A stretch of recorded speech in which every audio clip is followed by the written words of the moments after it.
Quand un homme ou un groupe d'hommes écrivent un livre, ils doivent par la suite, après la sortie de ce livre, ils doivent justifier les écrits qui se trouvent dans ce livre. Ils doivent donner des preuves de ce qu'ils ont écrit. Il en est exactement de même pour la Bible, la Torah et le Coran, qui sont des livres qui ont été écrits par la main des hommes. Et étant donné qu'ils l'ont écrit, leurs scribes ont écrit ces livres-là, ils étaient au fur et à mesure de l'existence de ces livres qu'ils ont écrits, justifier les écrits qui étaient dedans. Parce que les gens allaient lire ces écrits. Et les gens allaient demander des explications sur des choses qui n'ont pas été comprises.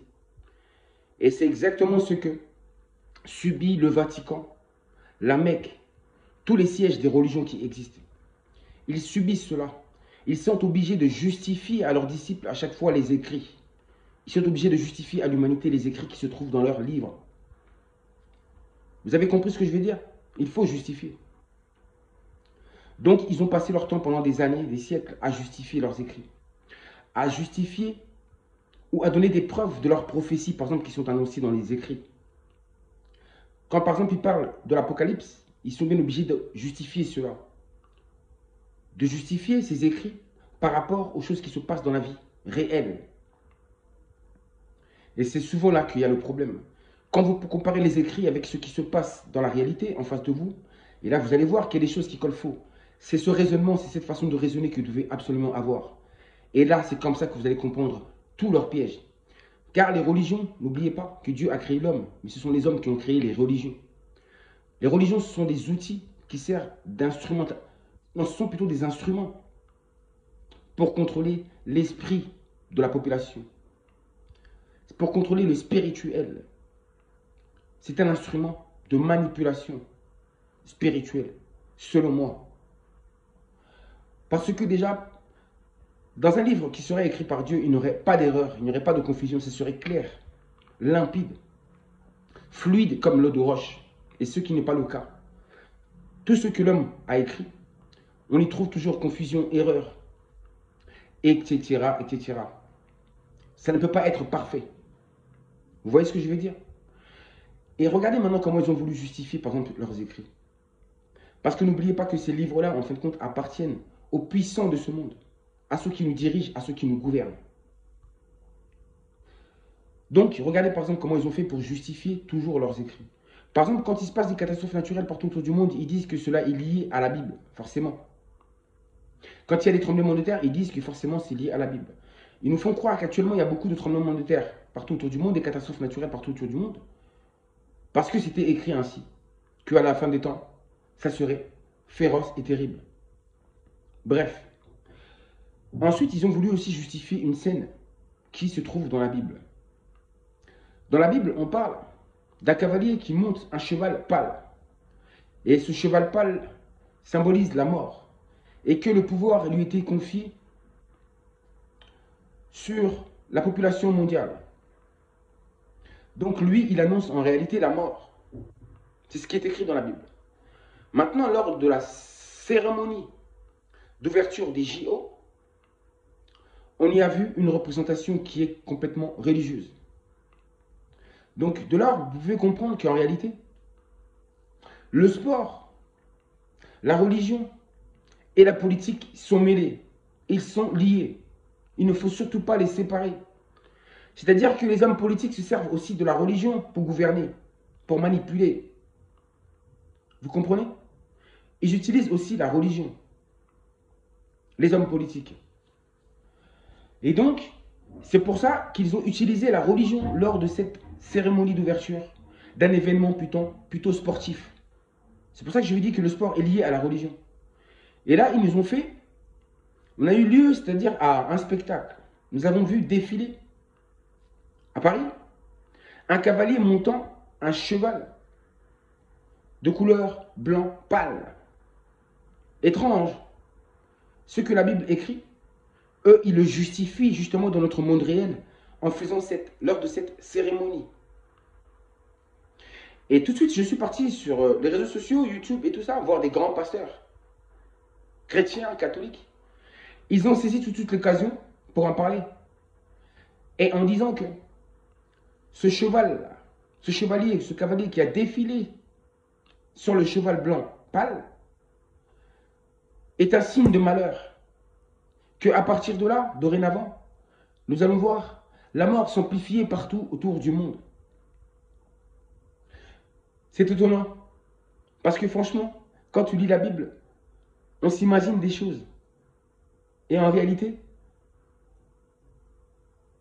quand je vois ce spectacle qui s'est passé là, en réalité, ça n'a rien à voir avec ce qui est écrit. C'est un montage fait par les hommes. Moi, j'imaginais un cheval blanc descendant le ciel. Non, un cavalier montant un cheval pâle. On dit que c'est le symbole, que cela symbolise cela. Mais en tout cas, bref, ce symbolisme-là, ils l'ont montré. Et les chrétiens croient que ce qui s'est passé là, c'est exactement ce qui est écrit dans la Bible. Donc, la prochaine fois, étant donné qu'on parle des 4 cavaliers et de 4 chevaux, vous attendez sûrement qu'à la prochaine Coupe du Monde ou aux prochains Jeux Olympiques, il y ait aussi de la même manière l'apparition d'un cheval roux, cheval rouge, et ensuite plus tard d'un cheval noir, etc., etc. Je veux vous faire comprendre par là qu'ils sont toujours obligés de justifier ce qui est écrit. Mais en justifiant, ils mentent. Parce que ce qui est écrit n'était pas vrai. Ça venait de leurs idées à eux, de leur propre imagination. C'est leur invention. Et leur invention n'est pas la réalité. Donc c'est dur pour eux de justifier ce qui n'est pas vrai à ce qui est vrai. Donc raison pour laquelle ils vous ont fait ce montage, cette scène ce jour-là, et les chrétiens y ont vu un signe par rapport aux écrits. Donc pour eux, ils se disent que ça y est, nous sommes vraiment en plein apocalypse, et que bientôt vient le jugement de Dieu sur la terre, et que Jésus-Christ revient bientôt. C'est bizarre, hein? Jésus-Christ, il revient, je le répète encore, uniquement que pour les chrétiens. Mais pour les autres, alors, il n'en a rien à faire. Non, pour les autres, on dira que ce sera El Mahdi et Mahomet qui s'en occuperont. Oui, pour les musulmans.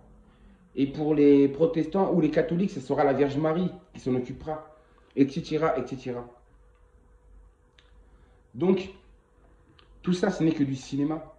Lors de cette cérémonie, ils vous ont carrément fait une représentation de la scène, justement, le dernier repas du Christ avec ses soi-disant disciples. Vous avez vu ça?